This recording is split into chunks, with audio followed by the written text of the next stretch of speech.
구독자 여러분, 돈포겟 인사드립니다. 반갑습니다. 구독과 좋아요 꼭 눌러주세요. 오늘 10월 28일 목요일이고요. 첫 번째, 이제 전세자금 대출 원리금 하겠습니다 라는 얘기가 나왔습니다.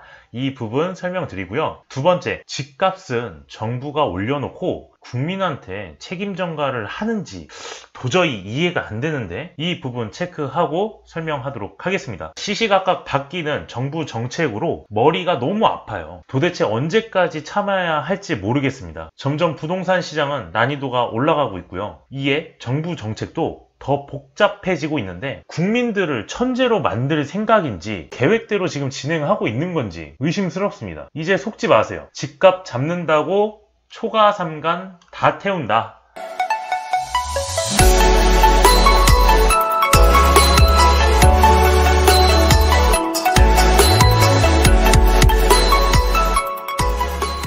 (4조) 넘게 번 돈 은행에서 30만원 대출도 안 된다. 최근에 은행에서 수익률이 엄청 극대화가 됐었죠. 왜냐면은 기준금리가 0.5% 상승하는 바람에 은행으로 유입되는 자본금들이 조금 있었을 거고 특판이라고 내놨기 때문에 적금의 이율도 상당히 올라갔을 거라 생각이 됩니다. 비록 1%에서 1.5%지만 어쨌든 금리는 올랐다. 그러나 그와 반대로 각종 대출들도 금리가 상승을 했습니다. 현재 주택담보대출이 신용대출 같은 경우도 연장을 하거나 새로 받게 되면요, 대략 한 4% 정도로 주택담보대출을 받을 수가 있습니다. 그렇다는 뜻은 이전에 2% 이상 상승한 거기 때문에 당연히 가계에 부담이 갈 수밖에 없을 거죠. 30만원도 대출 안 해준다고 합니다. 규제 때문에 대출도 부익부 빈익빈이다. 가계 빚이 1800조지 이 안에는 전세 대출도 당연히 있었고요. 국민들이 저금한 저축 금액도 1800조입니다. 가계 금액 같은 경우도 어차피 국민들이 갚는 거기 때문에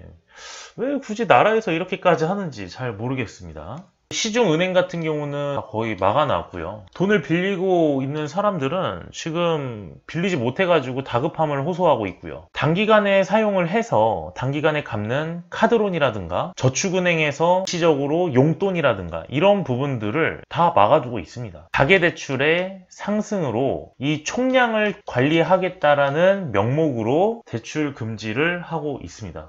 그래서 소액으로 빌리는 사람들은 지금 현재 많이 힘들 거라 생각이 됩니다. 영끌 안 하고 내년에 5월에서 6월쯤 되면요, 이제 계약갱신 청구권이 만료가 됩니다. 그러니까 2+2죠. 전세 계약은 기본으로 2년을 깔고 들어가는데 계약갱신 청구권으로 인해서 2+2를 진행한 사람들이 있었습니다. 원래 전세로 살아가게 되면 이 부동산 시장에 좀 무감각해지기 때문에 전세로 절대 살지 말라, 이런 것들을 이제 많은 셀럽분들이 얘기를 하시는데 계약갱신 청구권을 사용했는데 더 좁아진 내 집 마련입니다. 대출 규제가 이렇게 빨리 이렇게 더 많이 급하게 들어올 거라 아무도 생각을 못 했겠죠. 무주택인데 집을 사면은 실수요자의 혜택을 받기 때문에 60%에서 70%로 집을 살 수가 있다. 그런데 현금만 있는 사람들만 집을 사고 있습니다. 무주택자인데 10억을 갖고 있는 사람들이 청약에 들어가고 있고요. 무주택자인데 10억이 있는 사람들만 입지가 좋고 좋은 아파트로 지금 골라서 들어가고 있는 셈이 되겠죠. 집값이 높아졌기 때문에 돈이 없는 사람들은 그 기회조차도 박탈당한 겁니다. 청부채 원리금 상환 비율이 22년 1월부터 이제 시행이 될 겁니다. 제가 엊그제도 영상에 올려드렸는데 22년 1월에 조기로 시행되기 때문에 규제 강화로 연봉 4천만 원인 직장인의 대출 한도가 3억 원으로 줄어들었고요. 2억 원 이상 대출을 하게 되면은 추가 DSR 규제로 인해서 빌릴 수가 없습니다. 내 집 마련 시기를 계속적으로 관망하고 떨어질 거라고 생각하는 사람들이 계속 주택시장이 올라가기 때문에 무주택 수요자들은 당혹감을 감추지 못하고 있죠. 이전에 계속 사라고 몇 번을 말씀을 드렸습니까? 이런 일이 터진다니까요. 투기꾼 잡는다고 집값 잡는다고 초과상간 다 태우는 꼴입니다. 서울 아파트 평균 매매가입니다. 자, 매매값이고요. 이전에 2017년 3월 이때부터 이제 문정부가 들어서 6억 원대를 유지하던 아파트 가격이 2018년 무려 1년 동안에 1억 이상을 상승을 시켜버립니다. 자, 7억 1천만 원이었던 가격이 급격하게 상승을 하면서 2020년이죠. 2년 만에 2억이 상승하게 됩니다.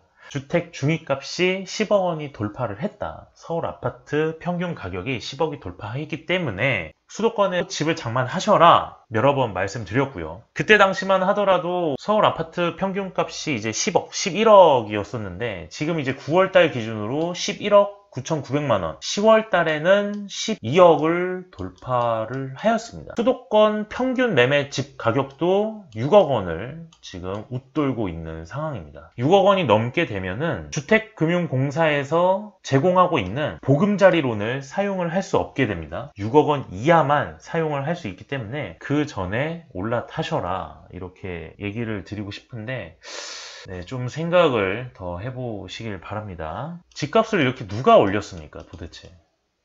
아니, 국민들은 가만히 있었어요. 가만히 있었는데 정부에서 집값을 올렸잖아요. 왜 근데 정부에서 집값을 올렸는데 왜 DSR 규제를 왜 국민들에게 이렇게 총 대출 2억 넘으면 DSR 규제 이 규제를 왜 국민들에게 적용을 시킵니까 도대체? 승범 금융위원장께서 이렇게 얘기를 합니다. 자, DSR 상환 능력이 되지 않는 사람들은 과도한 부채를 가지고 자산시장에 투자를 하고 있다. 이런 것이 상당히 위험하기 때문에 대출을 해줄 수가 없다. 그러니 대출을 받더라도 조금씩 갚아 나가라 이런 취지로 지금 얘기를 하고 있습니다. 근데 이거를 지금 누가 정해줬나요? 자본주의 시장에서 이걸 누가 이렇게 법칙대로 움직이는 사람이 있습니까? 투자라는 거는 리스크를 안고 가는 거기 때문에 거의 다 본인 손해예요. 정부에서 이렇게 안 하더라도 사람들이 안정적으로 추구를 하기 때문에 이렇게 굳이 규제를 안 하더라도 저희들이 알아서 제어를 합니다. 참 안타까운 상황이 왔습니다. 자, 내년 겪어보지 못한 대출 빙하기까지 온다. 22년 1월에 추가 DSR 규제 오고요. 역시 2023년에도 마찬가지로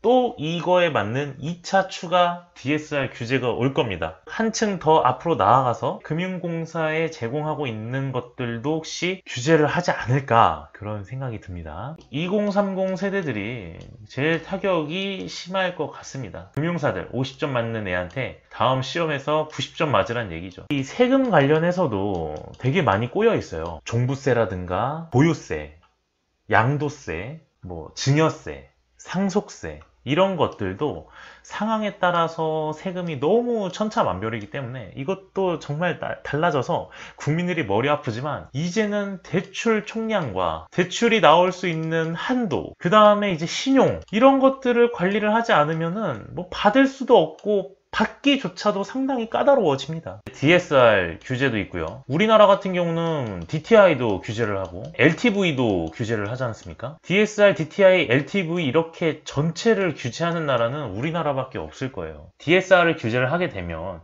LTV라도 좀 풀어주든지 LTV라도 묻게 되면 DSR이라도 좀 풀어주든지 이렇게 하나만 해야 되는데 이렇게 싹 다 합니다. 전세대출 원금 나눠서 갚으세요. 원래 전세대출은 2년 만기 시 상환하는 거예요. 원금을 나눠서 갚으면 보통 다 2년 만기인데 24개월에 2억 4천을 빌린다고 가정하에 이제 빌려주지도 않겠지만요. 그럼 한 달에 1,000만 원씩 갚으라는 얘기인가요? 이렇게 하면은 1,000만 원 있는 사람이 전세대출을 왜 받습니까? 조금씩 갚으라는 거는 1억 5천만 원 정도는 나중에 상환을 하고 5천만 원에 대해서 갚아라. 그러니까 이게 결국 뭐냐? 전세 제도가 이제 사라지고 월세라든가 반전세화로 돌아가는 거를 얘기를 합니다. 이렇게 하면은 그게 그거잖아요. 지금 예를 들어 3억짜리 아파트에서 전세 대출을 하면 80%가 나오기 때문에 2억 4천까지만 나오지만 예를 들어서 2억 2천만 원까지 채되기 때문에 나머지 8천만 원은 본인 돈에서 메꿔서 들어가셔야 되고요. 그 다음에 원리금 상환까지 해야 되기 때문에 부담감이 있을 수밖에 없습니다.